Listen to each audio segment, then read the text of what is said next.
Hi there, Massy here, coach, strategist and author of a few books. And normally, if you've watched me doing this on YouTube, I'm showing pictures of my books in the background and that sort of thing. But today, I'm recording this from a beautiful part of Bali, the East Coast of Bali, a place called Candi Dasa. And funnily enough, this is where I actually come to write a lot of my books. It's extremely peaceful. You're going to hear the sound of the ocean in the background. It's a high tide at the moment, so it's pretty gnarly. There's some good noise there, some beautiful power. And you can see how close the water is. And as I look back in this bungalow that I'm residing in, the highest technology in the room is a fan. Next level down from that is a light source, light switches and some lights. But apart from that, no technology. So this is a carry-on conversation with the radical self-care. This is sort of part two. And again, this radical self-care becomes an important conversation with my clients, my coaching clients. So I've talked with them about it, and I also talk about the importance of doing some time away. Some time away, particularly time away with self, to actually do some work on self, to do some self-processing.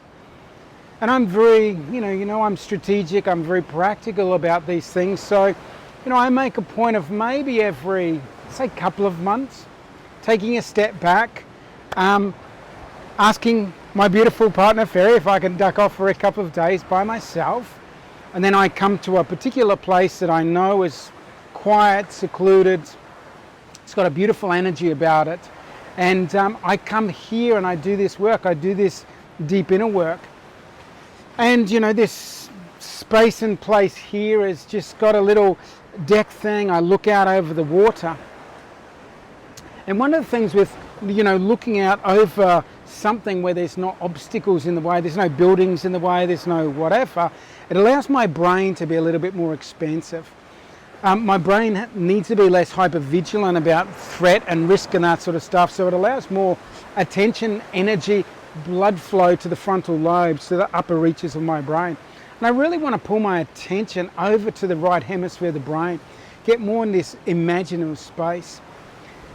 So part of this radical self-care, this processing by self, I sort of come away, and before I when I first land here, I get myself settled, and I write up some outcomes that I would like to get out of this time here. So there's a little bit of direction there. I make it relatively loose.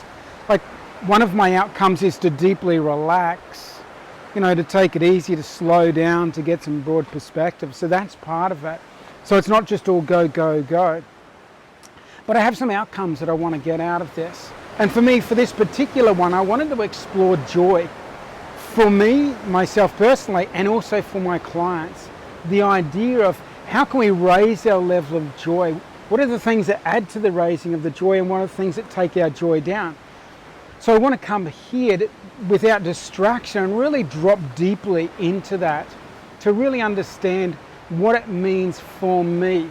What are the things that take me out of joy? And as I explore that, I'm sort of saying, well, it's some of my thoughts, some of my perceptions, some of my judgments that cause me, some of my narrow-mindedness, and it's, the things that raise my joy is this open-mindedness, this acceptance of the things we can't control, surrendering those things that we have no influence over. So that's this process. Part of the practical stuff as well, I have plenty of water there, so I'm drinking a shitload of water as I do this thing. I have pen and paper, so I don't have computers doing this. I want to write this stuff out because, again, I want to be engrossed, engaged in this process of this radical self-care and this deep inner gazing. So I write that thing out. I have pens, I have colours, I have highlighters. I even have a clipboard so I can sort of sit anywhere in whatever posture position to do that. And then I drop in and ask myself questions. And I ask myself some pretty big questions about the joy thing, but also dropping into, where would I like to see myself in 5 years' time? I might ask myself, what's the ideal lifestyle for me? I might ask myself, what do I need to let go of most now that's causing most disruption in my life? which areas of my life need the greatest amount of harmonization? And I ask myself like this question, and regardless of whether you believe in reincarnation or not, that's not relevant. The question is sort of a powerful one. It's saying, if reincarnation existed and I chose to incarnate, if I chose to come into, this body, this life, this time in history, this 2021, like if I really chose to come into it, why did I choose this moment in time? Why now? And it's a powerful question because it gets me to look at, what are the positives, what are the benefits of being in this time, in this now, in this moment. And it causes me to look at and dig deeper and how can I learn and grow from this experience? How does it help, particularly with my spiritual evolution? Like, how does it help me grow as a person, as a character, as a human on this planet? Like, how do I come into this experience and what is my contribution to humanity, my legacy? So again, powerful, powerful questions. But with radical self-care, it's about ask those questions, but see if you can set yourself up in an environment which is conducive for you, dipping in as deep as you can, hearing those silent voices, having enough space to sit with it and just let whatever bubble to the surface.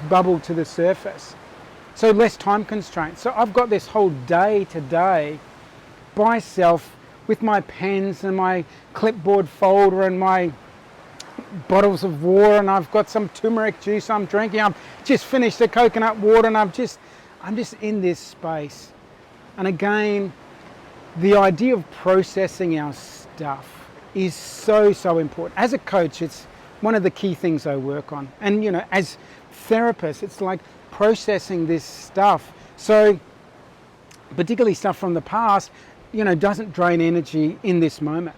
Or over-fixation on the future or catastrophizing, like processing this stuff, getting some perspective so we're not influenced by these internal narratives, this thoughting, which may not necessarily be serving us. So there again, this idea of radical self-care, this idea of taking yourself off the grid, unplugging yourself from technology, finding a place that connects you deeply with nature, so that within that space, with nature as your backdrop, as part of the environment you've created within that space, start forming and understanding and getting into this deeper relationship with self to truly understand what is it that's going on now, what is it I want for my future, what is it that might be holding me back, where might my energy be going that's not serving me, what's working for me, what's not working for me, and all of those questions. Whoa, some gnarly waves coming in.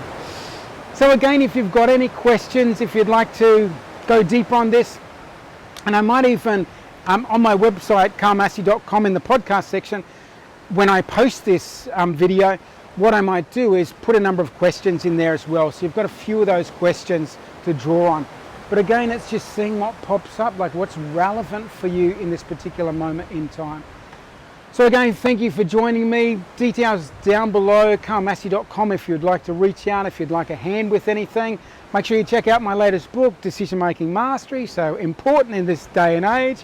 If you ever get the chance to come to Bali, East Coast of Bali, Candi Dasa, this place I come to is called Pondok Pisang. Beautiful, beautiful. I've been coming here for about 13 years. This was the first place I came with my girlfriend of 13 years as well, so holds special resonance for me. So have a beautiful day wherever you are on this gorgeous, incredible, just amazing, miraculous planet of ours. Have an absolutely fantastic day and take care.